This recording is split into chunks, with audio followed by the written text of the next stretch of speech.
diyorlar. Bakın dün Kürt kentlerine ilan atandığında kayyum ses çıkarmayanlar İstanbul Esenyurt'a atandığında şok oldular. Oysa ki biz 2016'da Diyarbakır'a, Mardin'e kayyum atandığında şunu açık ve net söyledik.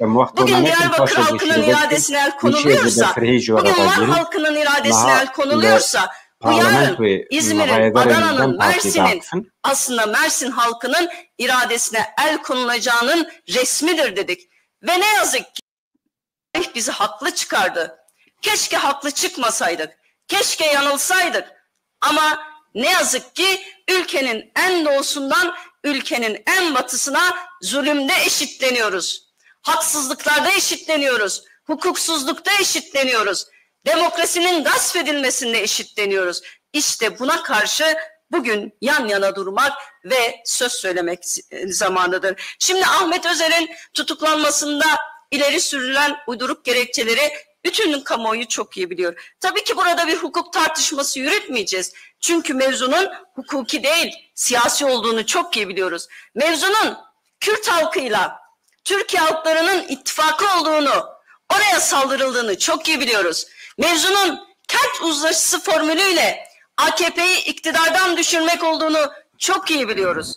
Mevzunun Türkiye'nin en büyük ilçesini bir Kürdün yönetmesine yönelik tahammülsüzlük olduğunu çok iyi biliyoruz. Ve yine mevzunun aslında Esenyurt gibi en büyük gelir kaynaklarından biri olan bir ilçenin kaynaklarına el koyma, kaynaklara çökme meselesi olduğunu çok iyi biliyoruz. O anlamıyla şunu bir kez daha söyleyelim. Kendi bekaları için, kendi iktidar yürüyüşleri için ülkeyi bir kayyum ülkesine çevirdiler. Ve biz buradan söylüyoruz. Arkamızda ne yazıyor? Egemenlik kayıtsız şartsız, değil mi? Meclisin duvarında bu yazıyor. Halkın duruyor. Hayır efendim. Yazsınlar, değiştirsinler. Egemenlik kayıtsız şartsız kayyumundur diye yazsın AKP iktidarı bütün duvarlara. Ülkenin dört bir yanına. Çünkü demokrasinin en asgari ölçüsünü bile tanımayan, en asgari demokrasi standardına uymayan halkın iradesine sahip.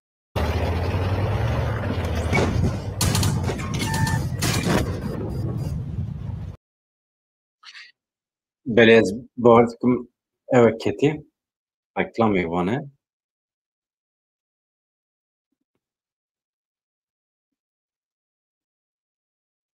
Barışı sağlayan Ahmet Türk değil midir?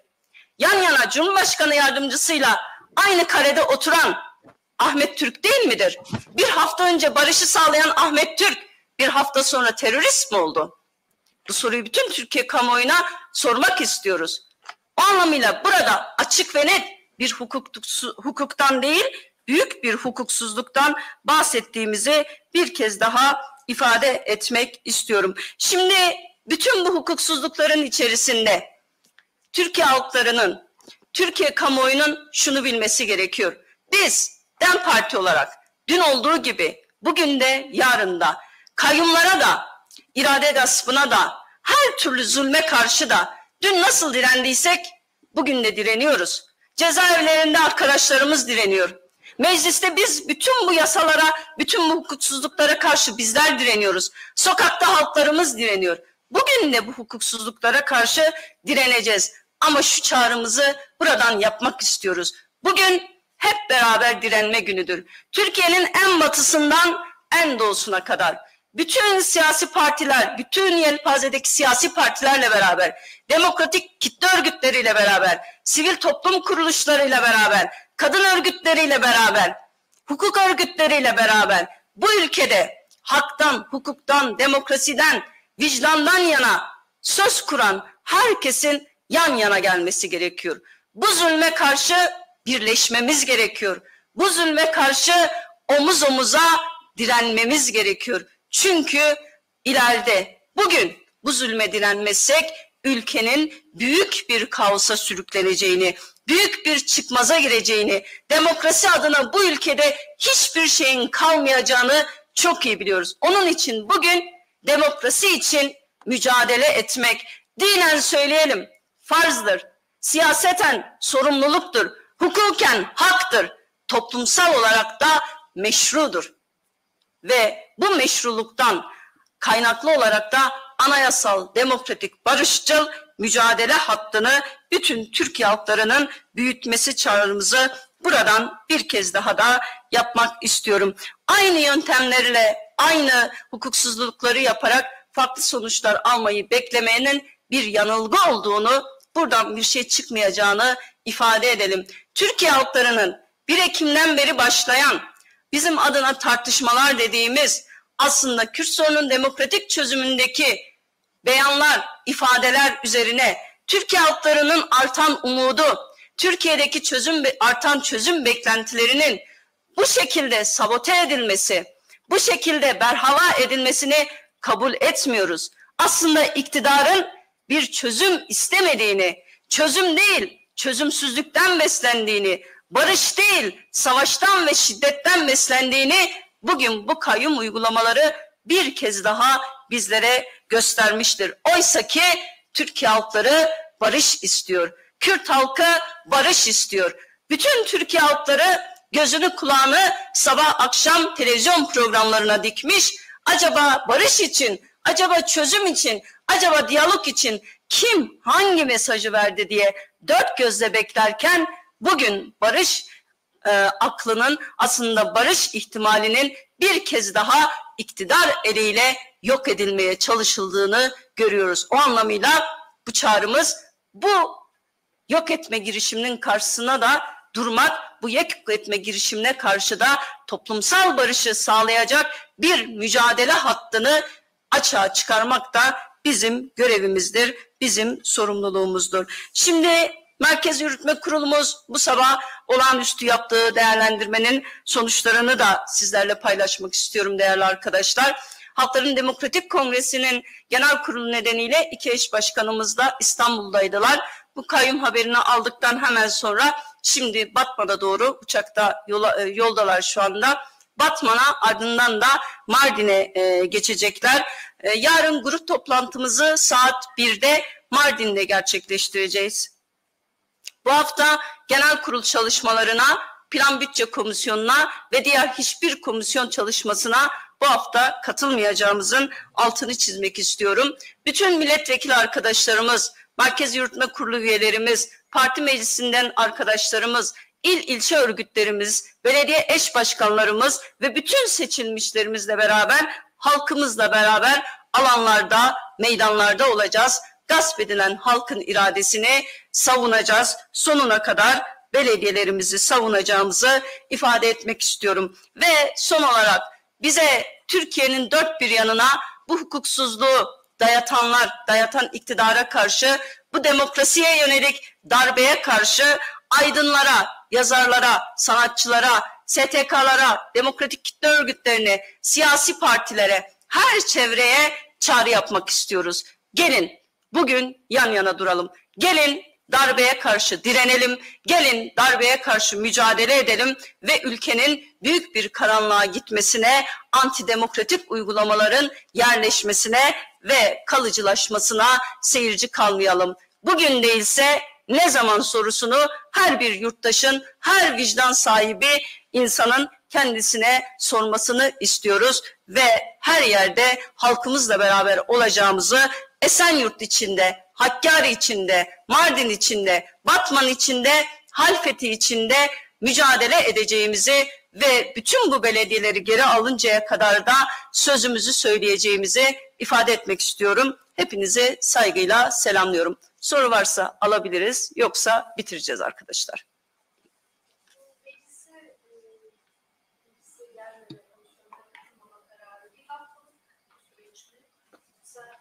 Evet, şu an itibariyle bir hafta diye Merkez Yürütme Kurulumuz yaptığı tartışmalarda bu hafta genel kurula, komisyonlara, plan bütçeye katılmama kararı aldı. Daha sonra yapılacak değerlendirmeleri yeniden basınla paylaşırız. Bu hafta için böyle.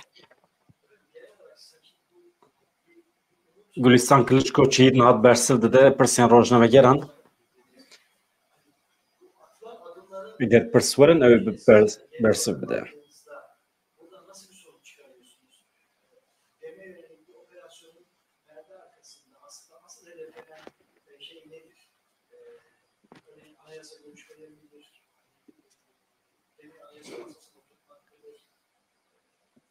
Evet.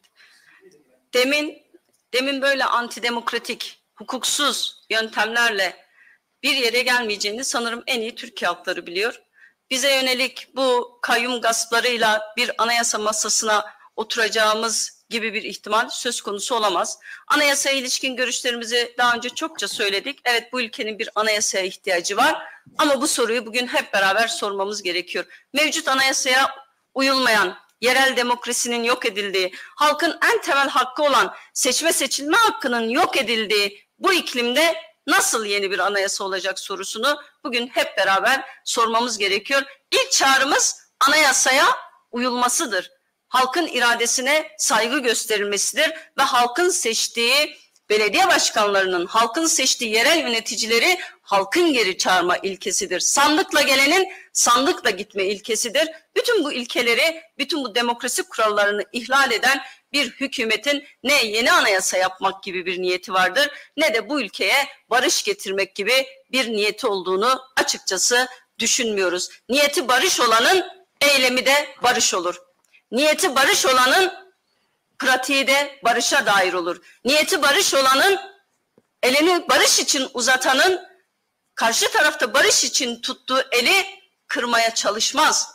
Kolunu koparmaya çalışmaz. Bugün barış için uzattığımız el kırılmaya çalışılıyor. Kolumuz yerinden çıkarılmaya çalışılıyor.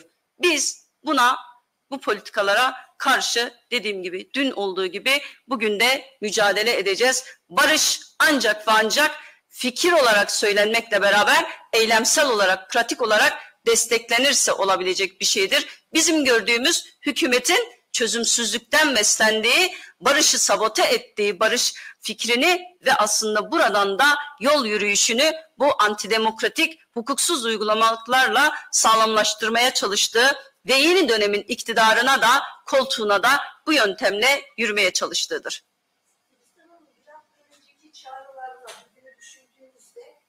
Çıtayı böyle en tepeye çıkardılar, şimdi en dipte. Neden acaba? Yani ne değişti? Sayın Kapatayım, ona bir soruya ek yapabilir miyim? MHP'den şöyle bir açıklama vardı geçtiğimiz günlerde. Uzatılan eğer kabul görmezse farklı adımlar atılmalı. Uzatılan kabul mü görmediği için bunlar yaşanıyor, yoksa temel kaynağı? Hayır, hiç öyle değil. Uzatılan el gayet kabul gördü. Hatırlayın, bütün Merkez Yürütme Kurulumuz, eş genel başkanlarımızın, parti sözcümüzün ve bütün her birimizin yaptığı açıklama aslında uzatılan ele değer biçmek üzerindeydi. Atılan adımlara anlamlandırmak üzerineydi. Ama bizzat bugün uzatılan elin samimi bir şekilde uzatılıp uzatılmadığı tartışmasını yürütmek gerekiyor. Gerçekten niyet, verilen el barış için miydi? Biz öyle kabul ettik. Öyle anladık ve elimizi uzattık. Biz durduğumuz yerdeyiz hali hazırda. Bizim barışa dair tek bir negatif cümlemiz yok. Çünkü kendi mücadelemizin en büyük gerekçesi bu ülkede Kürt sorunu demokratik barışçıl yollarla çözülmesidir. Ama ne yazık ki iktidar bir taraftan el uzatıyormuş gibi görünüyor Cumhur İttifakı. Bir taraftan da en derin, en uç hukuksuzlukları yaparak, kayyum gibi halkın iradesini yok sayan politikalara, pratiklere imza atarak aslında kendisi barış istemediğini, çözüm istemediğini, bir çözüm aklının olmadığını ortaya koymuş oldu. Bu anlamıyla çok açık söylüyoruz. Barış istiyorsanız bunları yapamazsınız. Hem barış hem kayyum olmaz. Hem barış hem sopa olmaz. Hem barış hem tehdit olmaz. Hem barış hem rota çizme olmaz. Bütün bunlar barışa aykırıdır. Bütün bunlar çözüme aykırıdır. Barış isteniliyorsa barışın sözü kurulduğu gibi barışın eylemi de pratiği de ortaya konmalıdır. Biz hala aynı yerdeyiz. Barış meselesini asla güncel siyasi meselelere araçsallaştırmamak gerekiyor. Onun için söyledim. Yükselen bir umut vardı. Bugün o umudu sabote etmeye çalışıyorlar. O umudu yok etmeye çalışıyorlar. En tehlikeli şeyin de bu olduğunu ifade etmek isterim.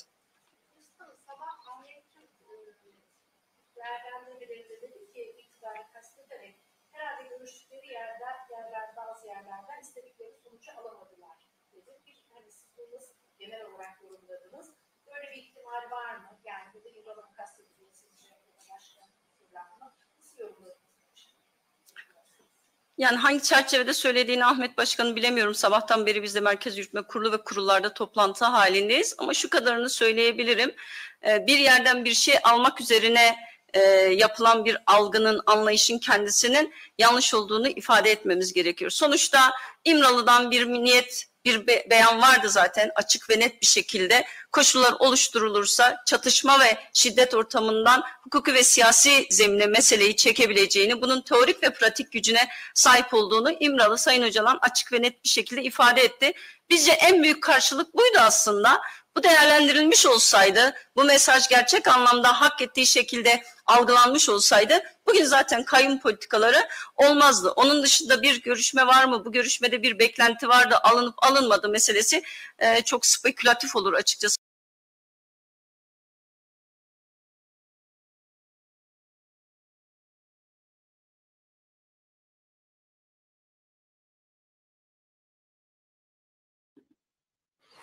Belediye من جمدی بله هوانو چواکو ودیت به سریسوی رایدارن دولت ترکیه آویتن سر شاردارین خلفتی مردین و باتمانی نها هرسی شاردارجی دورلوان هاتنه گرتن رایدارن AKP حتی نها فکر خوا بیان نکرنه لبلی جدن پارتی داخویانی لسر داخویانی هاته داین نها گل رابیه سرپیا لپیشیا شارداری خلفتی مردین باتمانه گل کمیسر هفبیه هزین پولیس لویدری پیشی گل گرتنش بونه که بن شارداری قیومین کلشونان هاتنه تاین کرن البت امنه خریبه وانتشتانه دیروک خواه دوبارد که روشا سیاسی جل باکور کردستان تم دوبارد که بریار هر چند یا وزارت کار نفخویی ترکیه بجی ام دزانن علاقه وی به وی پیواژوی را هیه به داخویانی دولت بخشلی را هیه دولت ترکیه بخوا بریاره که به شکلی دایه دکارن AKP بکار بینن وزارت کار نفخویی بکار بینن دولت بخشلی بکار بینن اما ایمه ملت کرد جبومه مخاطب دولت ترکیه کام بنرن لشون آوان کی هاتیه تایم قد نمیهمه نابی آنجی مرو بده اما دیسا جی مسئله نوچه mesela Tuncay Akkoyun kesekiye Kaşmerekiye dane ser şaredariye Merdin'e Kaşmer be ne Kaşmer be evcime alakadar naki ama dane şuna Ahmet Türk keseki binave Tuncay Akkoyun hevseroki şaredariye elehi Gülistan Sönük evci karha dur kıstın parezgeri Eliye yani Vali Eliye Ekrem Cenab şuna vihatiye bicikirin hevseroki şaredariye Xelfetiye Mehmet Karayılan evci karhate dur kıstın قیوم خلفتی حکان باشولیه وکیدن وزارت ترک آنافای احمد ترک لیسان سونک و محمد کارایلان جه اندامتیا پارتیا کارکرین کردستان سوج باردکن او گلکی بالکشه نجی بالکشه یا گوتن ام تم دبیجن اما ادیم فیر بونه نه بالکشه دولت ترکیه تمام ملت کرد وکی terörist bine, potansiyel teröristin. Dayki Kurdan, Zaroki Kurdan, Rusupien Kurdan. Herkesi bir şekilde dibine normaleci. Çünkü emji uan usadı bine. Çünkü nabera devleta Türkiye o milleti Kürt'te şerheye usaya düşmeni heven. بتو شکلی که دستور ناده ملت کرد ایراده خواه بیان بکه نها دیمن هنه از نشانه و بدم درباره و مسئله ده از هن آگاهیم بدم و فکری خواه بیان بکم یعنی tam دوی دمیده که مرو باسا آشتید که باسا لحواتنید که گلو چه حوجه که AKP رابه بکه و نوا ریسک او قسمزن çünkü o hareketi که AKP کتیه نوه دکاره پیواجوی آشتی تماما سروب بم بکه yani پیواژوی که دولت ترکیه خواست بده دست بکرن دکاره تمامی سروبن بکه گلو پیواژو تونه بو خواستن کردان بخاپینن کرد جی نهاتن خاپاندن چی بو madem hun luguri metem nagerin emeji hemi şaredariye van jnu ve deste ser bikin çünkü ne hatın serxetame serxetavan çiye serxetavan tamamen teslimiyete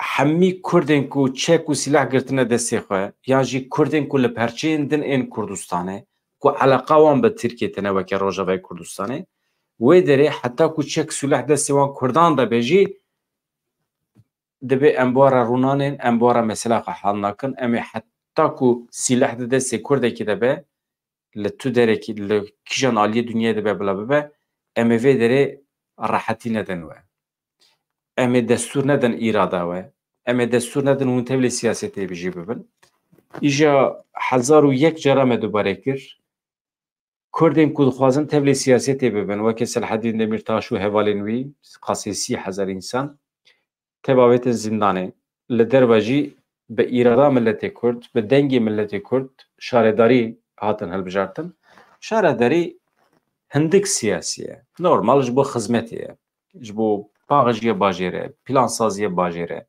yani tiştekî wisa zêde ne siyasî ye jî ama AKP diçe dest hatîne serê û rê nade ku milletê Kurd xizmeta xwe jî bike çünkü ew jî ditirsin ku dikeve çarçoveya rêveberiya xweser çünkü birêya van şaredariyan sazî û tezgehên me yên çand û kültûrî vedibin nivîskarên me qet nebe dikarin pirtûkê xwe bidin naskirin însan ku Kurdî silav didin hev diçî bazarê qet nebe tabeleyekî bi kurmancî çê dibe diçî baxçeyekî navî kurmancî ye tiştên wisa biçûk ku nikarin eleqa wî bi pêşaroja me zêde tune jî tiştên gavên biçûkin wisa mirovan kêfxweş dikin bi rêya belediyan tê pêkanîn yani mesela Kurd safî nake mesela Kurd çareser nake bi destxistina şaredariyan û rêvebirina şaredariyan tiştekî navberê ye em wisa bêjin ama digel vê jî dîsa AKP dest hatîne serê yani me Kurdistan ava nekiriye bi destxistina şaredariyê Kurdistanê ne heqeten tiştekî pir hêsan e xizmetên herêmî ne îja hevan ez dîmenê ku vê spê hatin parvekirin binêrin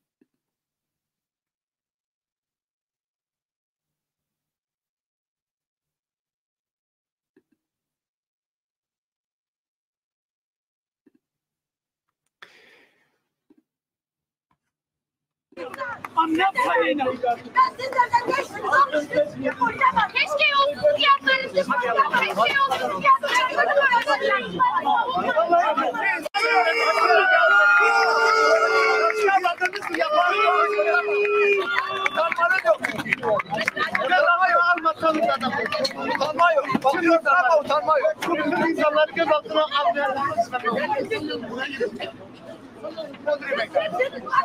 Hiç kimsenin iradesini yok sayamazsın. Bunu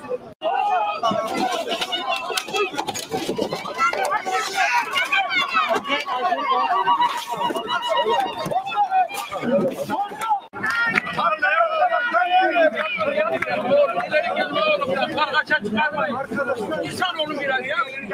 Yemiyoruz sizi oğlum, yemiyoruz. Açın oğlum yok. Hemen gidecek.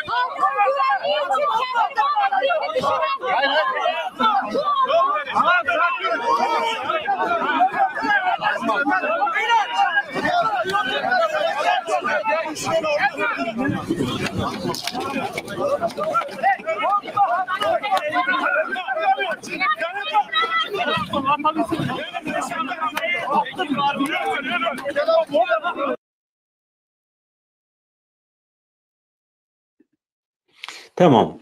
Em deng bibirin ez hinek ji were tişta bêjim. Daxuyaniya Dem Partî heye ji bo em zeman qezençkin. Ez daxuyaniya Dem Partî ji were bêjim bila dîmen li ser ekranê be. Hûn dibînin yani hovîtiya hêzên dewleta Tirkiye. Dem Partiyê ser tayinkirina qayyum çi got em li hêviya destê aştiyê bûn lê wan destanî ser îradeya gel li jineya navendiya Dem Partiyê daxuyaniyekê nivîskî belav kir got em li hêviya destê aştiyê bûn lê wan destanî ser îradeya gel aştî ji bîr kirin erê yani Dem Partî dibêje em li bendê bûn ku pirsgirêk bi rêyên diyalogê bi rêyên müzakereyê werin çareserkirin lê berê li ber hêviyên çareseriyê xefik daniye AKP ام تجاری سری خانات وینن ام تجاری دوج تکوشین خبر ندن اگر دستلات AKP MHP د فکره و بویان ریبازین کو بری هاتیه جرباندن ev ریبازین iflas کرینه yani دبی اگر بویا وی دخوازه بسر بکوه پیشتا ام ببیجن واندا کریه geleme ve dibin hemû şert û mercan de li îradeya xwe xwedî derbikeve ev darbeyekî askeriye Dem Partiye bi bîranî ku desthilatê qayyûm daniye ser şaredariyên Esenyurtê jî dubareyeke 30 salî ya tasfiyekirina gelê Kurd ya ji di siyaseta demokratîk e ev ji sala 1994 vir ve dewam dike hûn zanin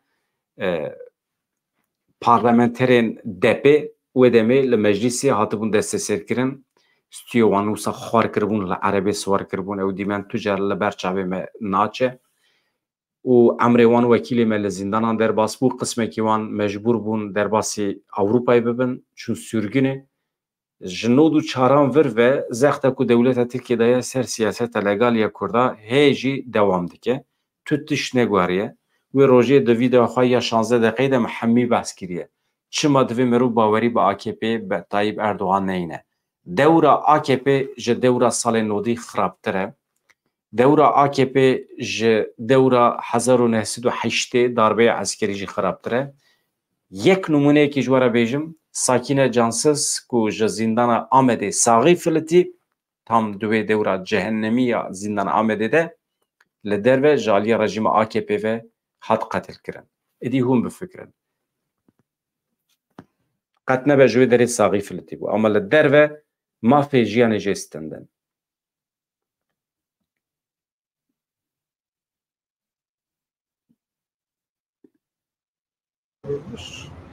Ve halkın içeri girmesine, belediye girmesine izin veriliyor. Bizim özel eşyalarımızı almamıza bile izin verilmedi. Sadece benim değil, bütün daire başkanlarımızın, genel sekreterlerimizin. Sonuç olarak manzara ortada, söylenecek fazla bir şey yok. Ama bu hukuksuzluğun bu ülkede bu kadar daha fazla devam etmeyeceğine inanıyorum. Halk iradesiyle bugün antidemokratik bir yönetim anlayışına karşı elbette ki sandıkta gücünü ve iradesini açılım planlarından bir açıklama yapmasını da. Yani açılım dediği buysa bu açılım değil. Neyin açılımı? İşte normalleşme dedikleri görüntüler. Yani söyleyecek fazla bir şeyimiz yok. Burada sağ gösterip sol vuran bir arkadaşla karşı karşıyayız. Yani buna söyleyecek bir şeyimiz yok. Elbette ki bu ülkede açılımı demokratik bir sürecin, hakların kucaklaşmasını elbette ki isteriz. Bizim talebimiz, bu bizim isteğimiz, adaletin, eşitliğin olduğunu, halkların ortak demokratik değerlerde buluştuğu Türkiye'nin özlemiyle hep siyaset yapıyoruz. Bunun için varız. Ama bugünkü görüntüler, geçmişteki görüntülere aşan bir noktada. Burada tabii ki gelecekle ilgili ve iktidarın ne Kürt sorunu ne demokrasi sorunu çözme niyetinin olmadığını açık bir şekilde ortaya koyuyor. Mesela sadece Dem Parti'nin olayı değil. Hevanno. Yani rewş bi vî şekliye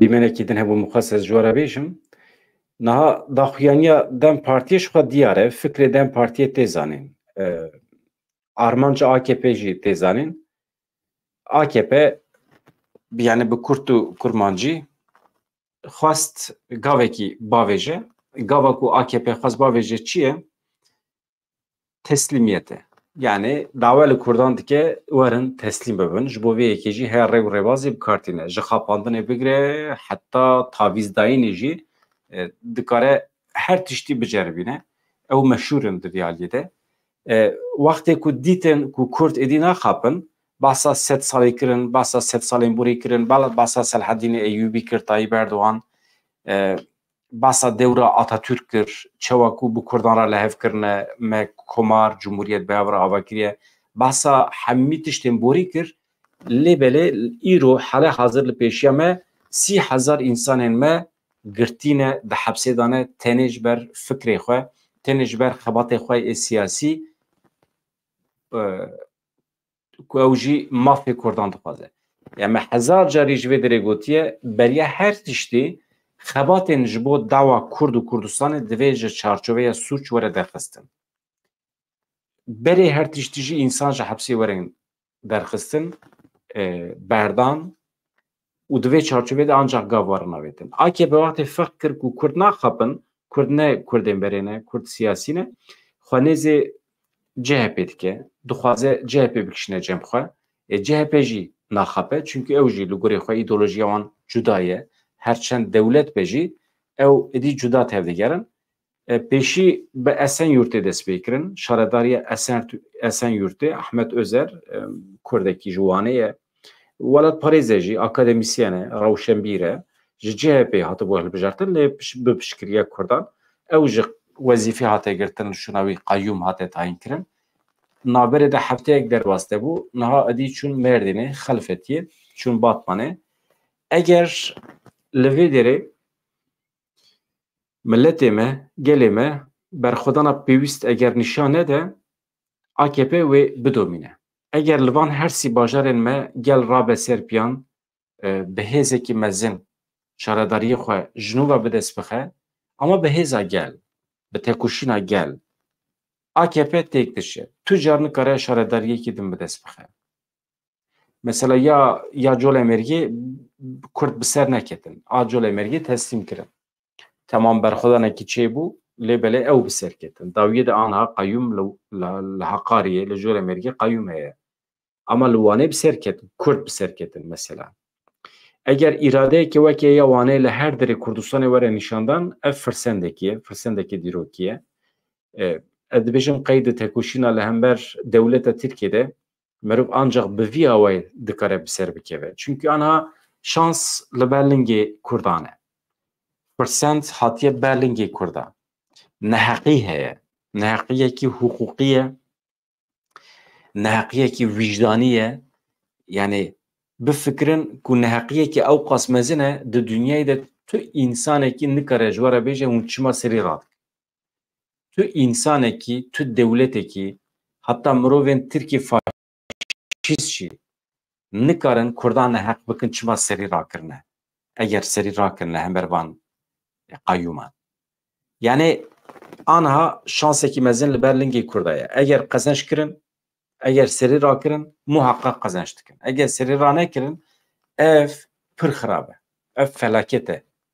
Çünkü tu îro wextê serî ranekî, tu îro mücadelenekî sibêl benda çi? Tu li bendê ku zarokên me, gencê me biçin Enqereyê xwe biteqînin? Nabe. Tu li bendê ku şer pêş keve? Na. Ev dewr ne dewra şera. Ev dewra tekuşîna geleriye, mücadeleya gele az sivîl e. Çünkü wan êrişê ser saziyên sivîl kir. Saziyên sivîl ê ku dengê xwe dane wan saziyan dibe ancak serî rakin û bidest bikin. Ez basa rêbaza tekuşînê dikim. Yani li hemberî qayyûm wextê tekuşîna çekdarî bikeve dewrê ne baş e. Yani wê demê ew dibin mafdar. Dewleta Tirk xwe mafdar nîşan dide, dibê binêrin em heq derketin. Îja aniha tek rê heye li pêşiya Kurdên Bakurê Kurdistanê, Kurdên perçê din jî dikarin piştgirî bidin tabii. Mesele bi vî şeklî ye. Ez dîmenekî din jî bînim hevanno. Yani fikra min ev e.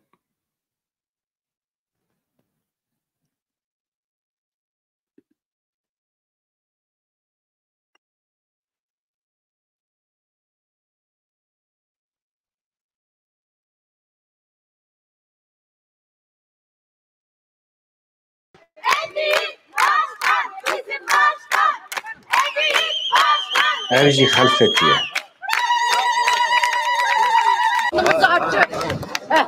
Hırsızlığa geçitler de geliyor. Gazeteye geçitler de geliyor.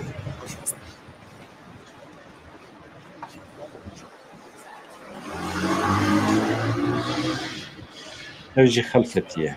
Kesinlikle bir tecrübe kabul nakın, kesinlikle embez zulme kabul nakın, emi irade gelli gudi, Kürt gudi, kesinlikle gudi iman nakın gudi, em hatta gudi damlak khund cani mada he, em cani kha, bkhuni kha, em gudi berdavam kın, em cani khaj dedin, em gi dedin, em bana halk khadkın, embez zulme kabul nakın, embez zulme kabul nakın, embez zulme kabul nakın. Bas az bas bir tecrübe, bas. Yeter artık, bu tecrübe yeter, tecrübe hayır. تجربه hayır, tecrübe zulme hayır, hayır. أنا خدای من کسی فقط جوالا میش بی بقصد من بوشه که بزرگ سه کس قبول نکردون. انشالله بیشتر رابطه خدای باز ما رو دورلقی قبول نکن کس قبول نکرد به حساسی. Bugün halfetimize ikinci defadır kayyum atanıyor. Kayyum değil, bu darbedir. Kayyum zaten ismi belli, gasptır. Halkın iradesine yapılan bir haksızlıktır, saygısızlıktır. Biz bunu halfet halkı olarak kabul etmiyoruz. Mücadelemize devam edeceğiz. Hiçbir şey olmamış gibi yine halkımızın arasında çalışacağız. Kayyum bizim için yok hükmündedir. Vallahi çıbığazın yani bu kayyum için artık yeter yani. Yeter yani halkların oyuyla kazandığı belediyemizi elinizi çektirsinler. Yazık günah yani. Nereye kadar gidecek?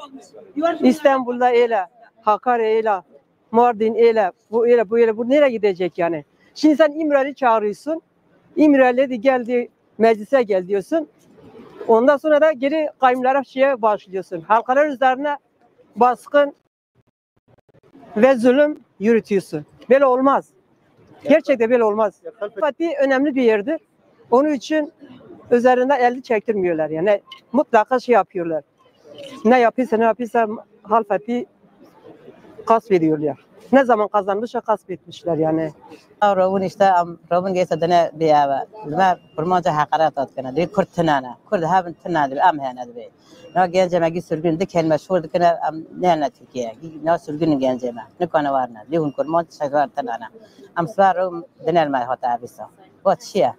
لا بوليس مانا لا عسكر مانا دار دول جد خلفة كثيرة معي.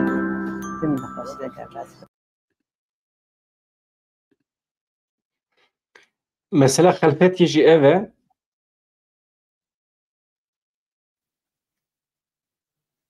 na Özgür Özel çidbece li taykirna kayyuman de seruki CHP'ye mühime yani eğer li cem Kurdan cihbigre ve kelvane geleki başe Qasî Kupê Hesiyam Ahmed Türk dibêje Özgür Özel wê were Bakurê Kurdistanê wê biçe Merdînê. Ez hêşiyariyê dedim gotin li ber Nemanê ye ji bo têkoşîna bi vê xirabiyê re çi pêwîst ve ew ê were kirin. Özgür Özel bi rêya hesabê xwe X'ê tiştekî weşandiye ku em binêrin di hesabî wê X'ê de çi hatiye nivîsandin. Dema li Tirkiye basa diyalogê tê kirin. Yek ji kesên ku ewil tê bîra mirov Ahmed Türk e dibêje Özgür Özel. Ew di siyasetê de navê herî giring ê diyalogê ye. Em bi rûşuştibûneke destqirêj dibêje. Erê. Özgür yani AKP pir giran rexne dike. Çawa dikare destê xwe yani bavêje şaredariya Merdînê ku Ahmed Türk serokê wê şaredariyê ye.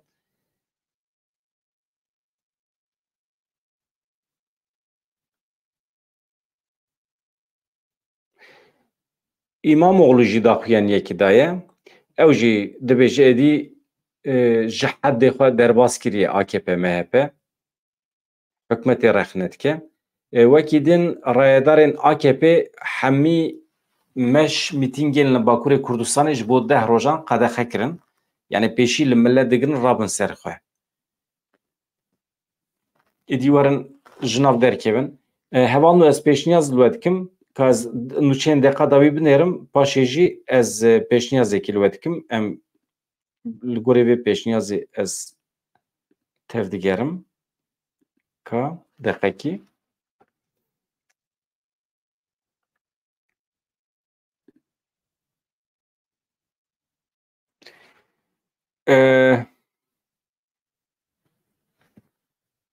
Kejekî daxuyaniyekê daye yani koordinasyona Komalên Jinên Kurdistanê ew dibêje di derheqê desteserkirina şaredariyên Mêrdîn Elî Xelfetî de dibêje ji bo rizgariyê ji bo desthilatdariya deqekî çi dibêje yani desthilatdariya AKP MHP weke dijminê jinê pê nas dike Zayendî Parêz ez eleqe pê ve nabînim yani divê jin ji kolana dernekevin daîma rabin ser piya ya desthilatdariya AKP MHP weke dijminê jinê ez îlan nakim yani hakikaten dijminê milletê Kurd e milletê Kurd jin mêr çi firq dike ji bo dewleta Tirkiye ji bo wî meriv wisa cuda bike hinekê balkêş e yani dijminahiya dewleta Tirkiye li hember gelê Kurd heye ne tenê li hember jinê çünkü ji bo wan jinekî AKP jinekî AKP'yî ye ew ne dijminê jinê ne dijminê milletê Kurd in ev mirov dost û dijminê xwe hinek ji nav ev derxe xweş dibe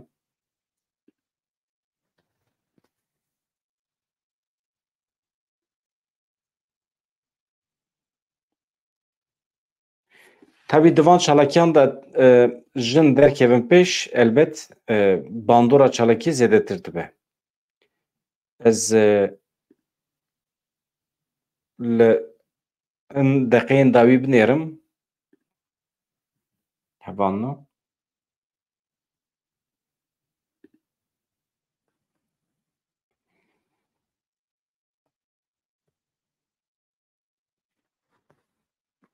yani tiştekî wisa rewşekî awarte tune anha her tişt di derbarê qeyyûm de ye